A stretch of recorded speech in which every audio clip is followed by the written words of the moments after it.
Capricorn, you have some surprises coming this month. Wow. So, welcome everyone. For those of you that don't know me, my name is Cindy. I am the modern day spiritual advisor. I use multiple modalities, including tarot and astrology and all kinds of things to help you on your path. So, my gorgeous Cappies, I know that you guys have been digging deep and working hard and having some frustrations. There's some things that are coming through, but you're like, nope, that's not it yet. It's not it yet. It's almost there, but it's not it.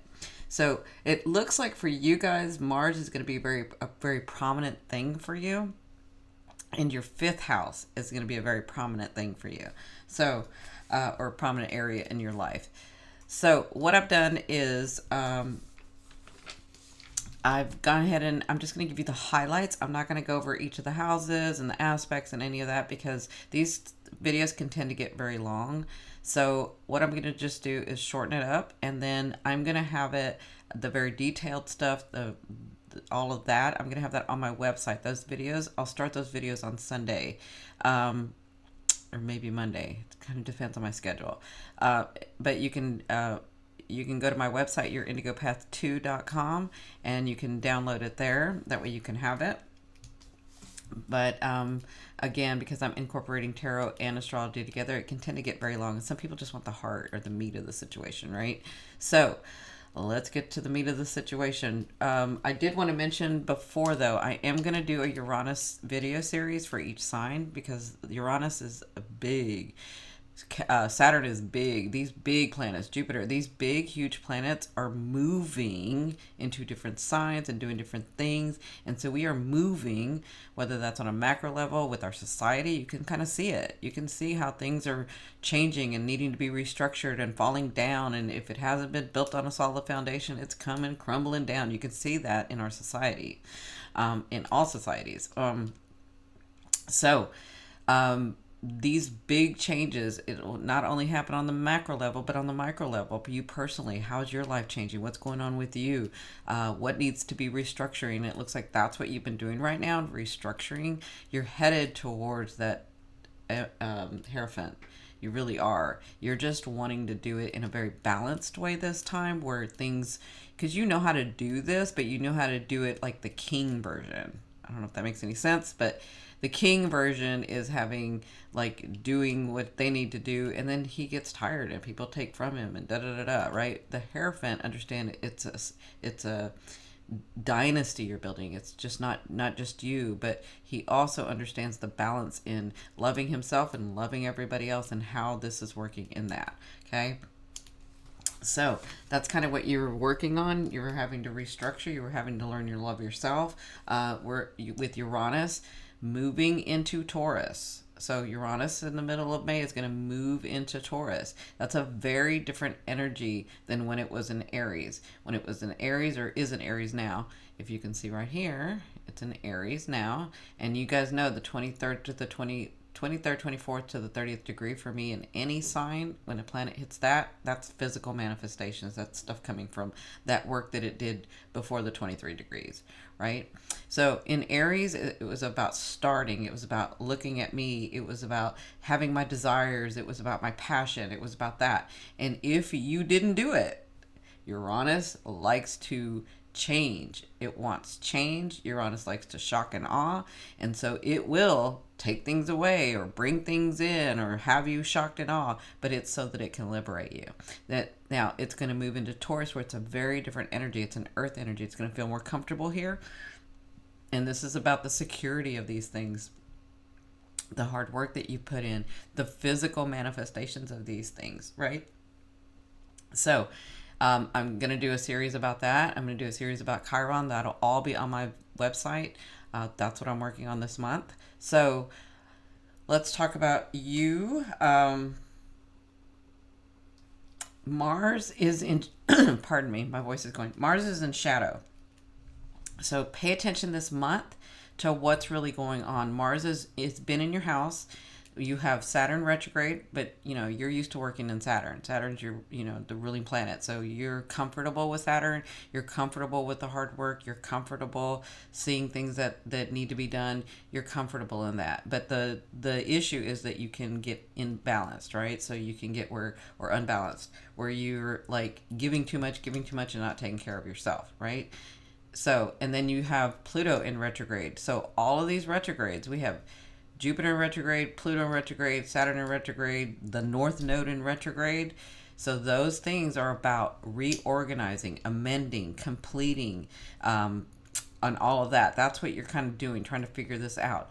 Now, with Mars being so prominent, and Mars is in your first house as well. So Mars being so prominent, it's talking to Pluto, so there's some transformation going on within you, and whatever you're doing this month, like whatever that ambition, that drive, because Mars is that drive, that ambition, that forceful planet, right? Whatever is going on in your life right now with this, whatever happens this month, pay attention, because that's going to set the tone for the end of June when it goes retrograde, and it's going to be retrograde till August, right? So you're going to be really working in this stuff in at the end of June to August. So it could be like things start coming to you in a different way, and you're looking at it, but you don't have time for it now, or you think you don't have time for it now. But when it retrogrades, you're going to find time for it. Trust me.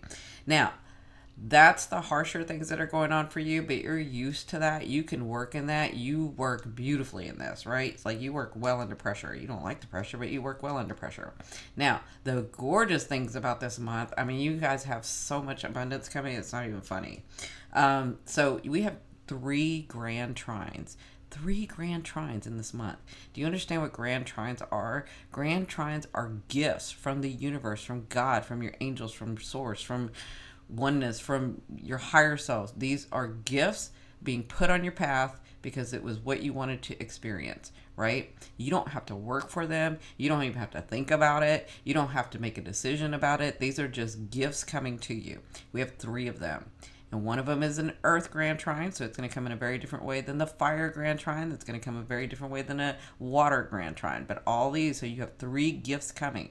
Where they come will depend on, what house is being lit up, where it's going to be coming through the most, what's needed on and wanted on your path, right?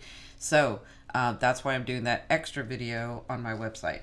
All right, so pay attention to what's going on with Mars. It sets the tone till the end of June. Through August. All right. Then we have this new moon in Taurus. So all this earth energy, these are manifestations. These are security. This is comfort. This is the things that you like and enjoy and feel very good in. Okay. So that's your brother sign or sister sign, Taurus. So Taurus, with the new moon going in Taurus, new moons are about completions, fate, destiny, moving into that next direction. But because it's in Taurus, it's got to behave in a Taurian way, right? It's got to play by Taurus's rules, which means physical manifestations, physical comfort, physical security, physical finances. Like Taurus likes finances, right? So do you. All right, so we have that new moon in Taurus. Then we have the full moon in Sagittarius. So the Taurus full new moon is going to be in your 5th house. Your 5th house this month is lit up. Like 5th house is about creating from your heart, love affairs, beauty, any of that. You've got that house lit up. And then your 12th house is coming. That's your full moon from Sagittarius. So the full moons are about also completion, letting go, things coming through, right? And that's what the full moon is about. That's in your 12th house. With your 12th house and your 5th house being lit up and your 1st house being lit up, you have things that are on your path that are coming through. Physical manifestations of things that are coming through. Now, because this full moon is in Sagittarius, Sagittarius is the guru, it's the teacher, it's the making the unknown known. So things can come through there about a belief system, an understanding. Like I've talked to you guys about this before, Cappies. You have such faith that even if you can't see it, or you feel sometimes like you're disconnected and can't feel it, you still have faith that it will happen. Like you have such faith. You are the faithful ones, I tell you. So maybe because you were going on faith, and this is just a scenario, maybe because you were going on faith when this new or full moon happens, an actual physical thing comes about of what you had faith in, and it becomes a knowing. That is Sagittarius, from an unknown to a known. Okay, and then it becomes the knowing, and you're like, yep, I knew that was what it was. I knew that was going to happen. Like that could be happening in your full moon, but it'll be physical manifestations to change and help your belief system. Okay, so again, we have Uranus entering Taurus. Uranus is going to enter Taurus till 2026. So for the next 7-8 years, it's going to be a very different life than you had the last 7-8 years. You're going into a new phase. We're all going into a new phase. Society's going into a new phase. I'm going to do that Uranus video about societal, about the macro, about what's going on in the bigger world. But that'll be on my website. So it moves into till 2026, but it will retrograde back into Aries at the end of November 26th through March 26, 2019. So November 26, 2018 through March 26, 2019, it will retrograde back into Aries. So whatever you'd been working on, it will be time to readjust. It'll be time to amend. It'll be time to reorganize. And that's only because it's going to get you. Uranus does this to liberate you. Uranus does these changes to liberate you, to make you feel better, to help you understand, to be free of what you're really wanting to do, right? And so that by the end of that, it'll move back into Taurus, where there's comfort, security, financial security, like all that is coming to you. So those are the big things that are going. Oh, I'm sorry, the other two grand trines. So you have an Earth grand trine, and then you have a fire grand trine, and then you have this beautiful water grand trine. Okay, so they're going to come. These gifts are coming in 3 different ways. The Earth grand trine is physical manifestations to help you feel secure and comfort, right? The water grand trine is emotional, and it could be physical manifestations, but it's something that emotionally fulfills you, right? That's the gift. And then the fire has something to do with something that gives you passion, something that excites you, something that causes you to engage in the world again. Those are the 3 gifts, and they're going to come in 3 very different ways. And again, you don't have to believe. It's not about your belief system. It will come as it's supposed to come on your path, because you already made the decision about it way before you even came in here, and way to Earth, and way after you came in here. Okay, this was already on your path. These are divinely guided gifts. Okay, so let's look at the 13th. Pardon me, because I'm gonna have to be switching screens here. Okay, so on the 13th. Again, this is not going to be a very long video. On the 13th, Mercury enters Taurus. So you can see where Mercury is entering Taurus. Again, this is in your 5th house. So Mercury is the processor. Mercury is the communicator. Mercury has to do with media and writing and entertainment and any of that. But to me, Mercury's he likes to give messages. He likes to help bring messages to help you process things, right? And so when he enters Taurus in your 5th house, some of you could have somebody coming in. I kind of feel like that a lot. I felt like that a lot for you, Capricorns. If you haven't had anybody yet, then it's getting close, because this year I see a lot of Capricorns getting engaged and even married. So I'm still feeling that. So when Mercury enters your 5th house is about love affairs. Your 5th house is about beauty. Your 5th house is about love itself. Your 5th house is about creating from your heart, being fulfilled in your heart, doing something from your heart. Okay, so when Mercury comes in here, it's going to light up that house, and something's going to come through so that you can process, so that you can understand. It's a message being brought to you, right? But it comes in a very physical manifestation, because that's Taurus. Or it comes in a very comfortable way, because that's Taurus, right? Secure. It's to lead you to security, comfort, and physical manifestations. That's what this is. Okay, so now on the 15th, that's a big day for us. For you, Cappy, that's a big day. So on the 15th, we not only have the new moon in Taurus. So you see here, we have the new moon in Taurus. So we have the new moon in Taurus, which means completions, fate, destiny, any of that coming through again in your 5th house. Your 5th house is lit up this month. But not only that, we have the first, and I'm sorry, also Mercury is conjunct Uranus here. So when Mercury conjuncts Uranus, there's going to be some changes. There's going to be something coming through. There's going to be some shock and awe. Shock and awe can be in a good way or in a bad way. It kind of depends on how you receive it. Are you paying attention? Have you been doing the work?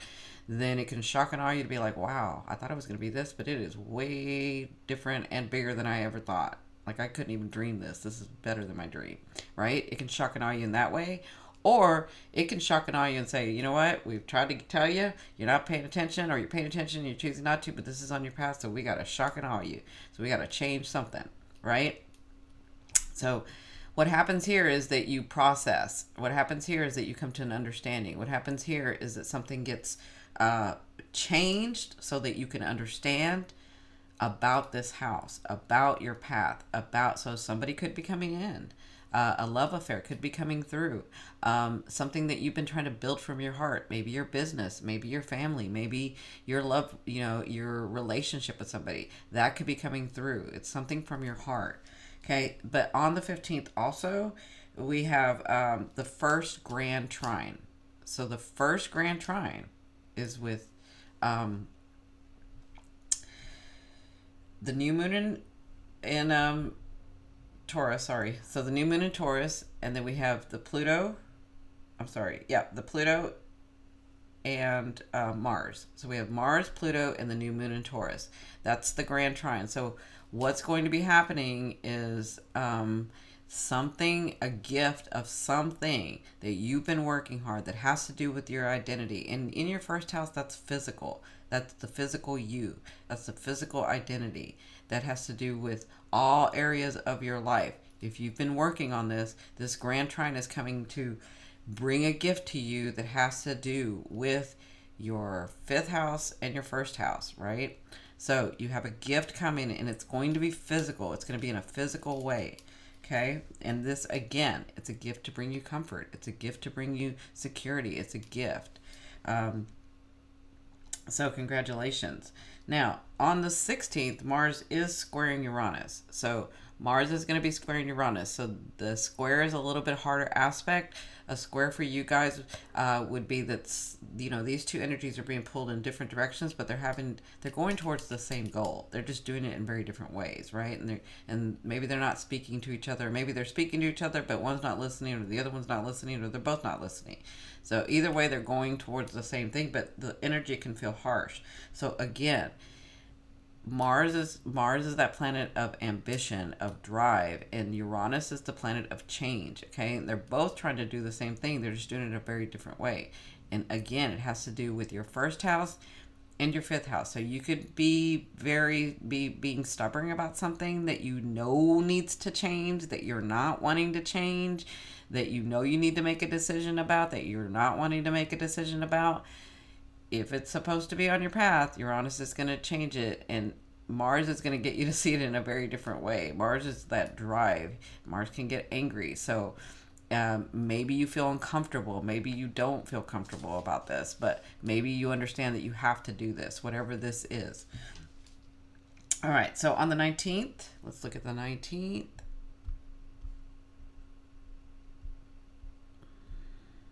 Sorry about that. Okay, so on the 19th, we have the 2nd grand trine, and this is the grand water trine. So on the 19th, Venus enters Cancer. You can see here. So Venus is the planet of love, luck, and money, right? This being your 5th house, this is your 6th house. So a lot of you may have gotten love, luck, and money, or continue to right now because Venus is in Gemini. Love, luck, and money coming into the 6th house. That's your daily activity. That's your health and well-being. So you may have gotten some manifestations. You may have gotten some things that you called to you as Venus blesses you with this, right? But now it's going to move into your 7th house of relationships, 7th house of boundaries. So it wants to bring love, luck, and money in this house. Relationships, we have relationships of all kind. We have relationship to our money, our family, ourselves, our lovers, our friends, our coworkers, the things around us. We have relationships with those. So Venus wants to bless you. Venus wants to bring that in for you in your 7th house. Now, you have Cancer in your 7th house right now. So Cancer is about the home. The home is where the heart is. Family, the traditional, those family values, right? And so on this day, when this happens, that grand water trine, so you're going to have Venus in Cancer. Jupiter is in Scorpio. See it up here? That's in your 11th house of gains. And then Neptune in Pisces, which is in your third house of communication, of media, of all of that, right? And so with this grand trine, something is coming to fill you emotionally. It's a gift. And I'm telling you, I feel a lot of you are finding your partners this year. I feel a lot of you are finding the loves of your life this year. Whether you get married in 2018 or 2019, I mean, the date can change for people. But I felt this before the year started. I feel this now. I continue to feel this. A lot of you are finding your partner, the one, like the one that you always saw but didn't even know until you meet them. That's the one. But you had to work on you. You had to work on your boundaries. You had to work on clearing out all that clutter. You had to work on that before that person came in. And I'm seeing that some of you are ready. So congratulations. That could be the grand trine gift. That could be it. Or it could be that you go to the next phase in your life purpose, in your work, something that's, or your money, your abundance, something that's going to fulfill you in a very emotional way. Okay. So congratulations. Now on the 20th, the sun enters Gemini. So let's look at the 20th.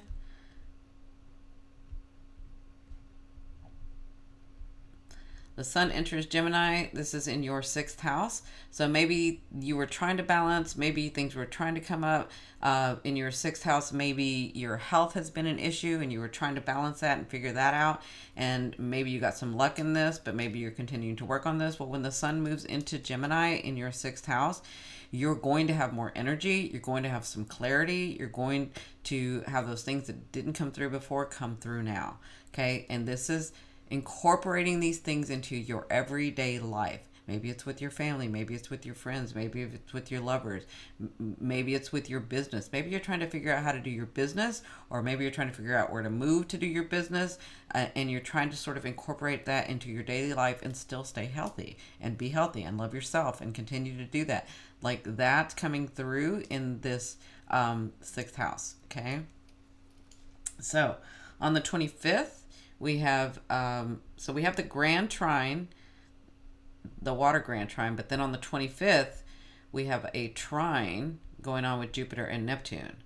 So when the trine goes on, a trine is very different than a grand trine. A grand trine, you don't have to think about it. You didn't have to put energy into it. You don't have to make a decision about it. It's just a gift that comes.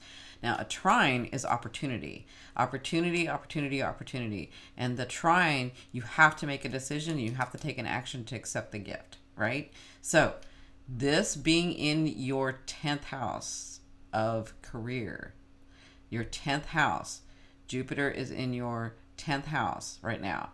And with this in your 10th house and in your 3rd house, there is something about what you do, your life purpose, your reputation, that is going to give you an opportunity to fulfill you emotionally. But I think this is all tied in with this grand trine, with these grand trines, with you working in your 1st house, with you working so hard, with you reorganizing, with you trying to incorporate that into your daily life, with you seeing, if I do have somebody come in, can I do that and this too? And will I be able to balance both and still love myself and still keep my identity and still do me, right?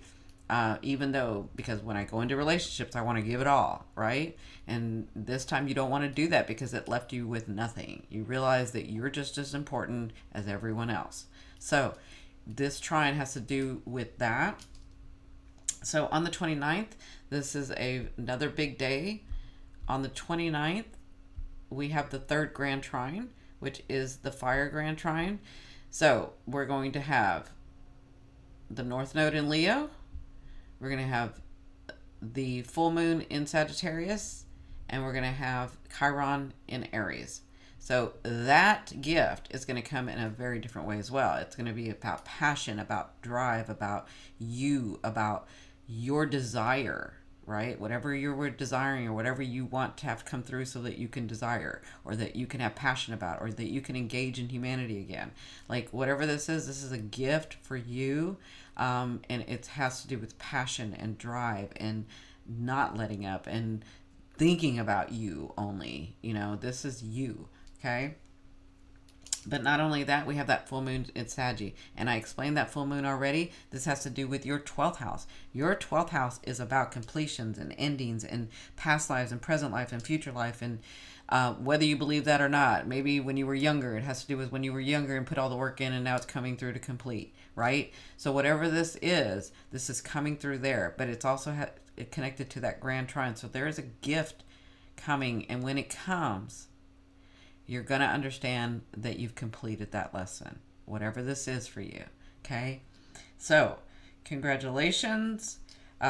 This North Node, I won't talk too much about it, but you have this North Node connected to it and the Chiron connected in your Aries house. So I'm going to do the video series on Chiron. I will do the video series on the North Nodes and the video series on Uranus. Okay. So let's talk about so congratulations, Cappy. This is for you. It's not about belief. For you, it's about these things just coming through because it's to change your understanding that whether you believed it or not, you were going to have these things on your path. Okay? You just had to understand how to love yourself just as much as you love someone else. How to keep yourself and be worthy and understand you're worthy and understand your place in this world. And that's what you're working on right now. So let's do this tarot spread.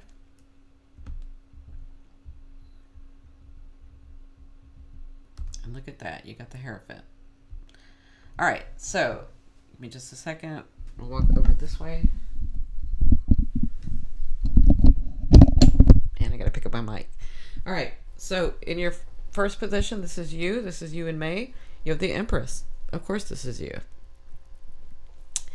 You've been working on things. You've been really working on things. Look at that tree that you sort of manifested and nurtured and grew.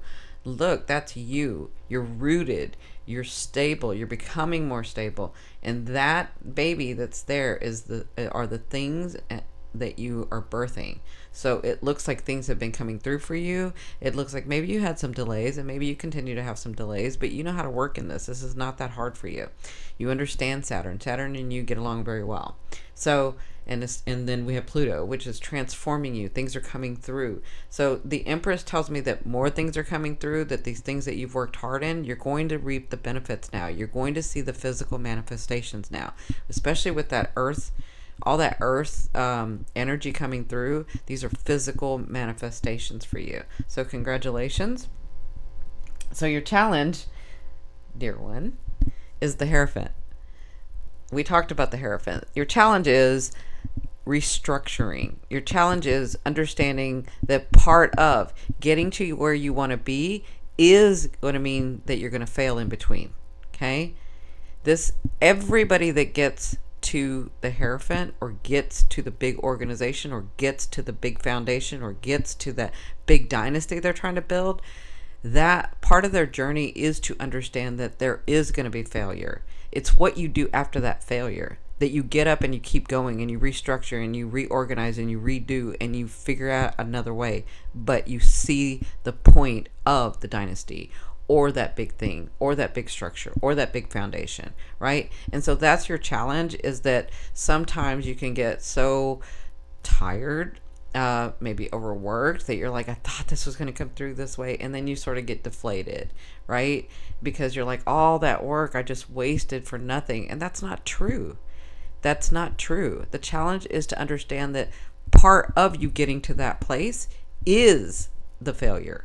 You're going to fail. Everybody fails. We fail, but it's what we do after we fail that gets us to that point.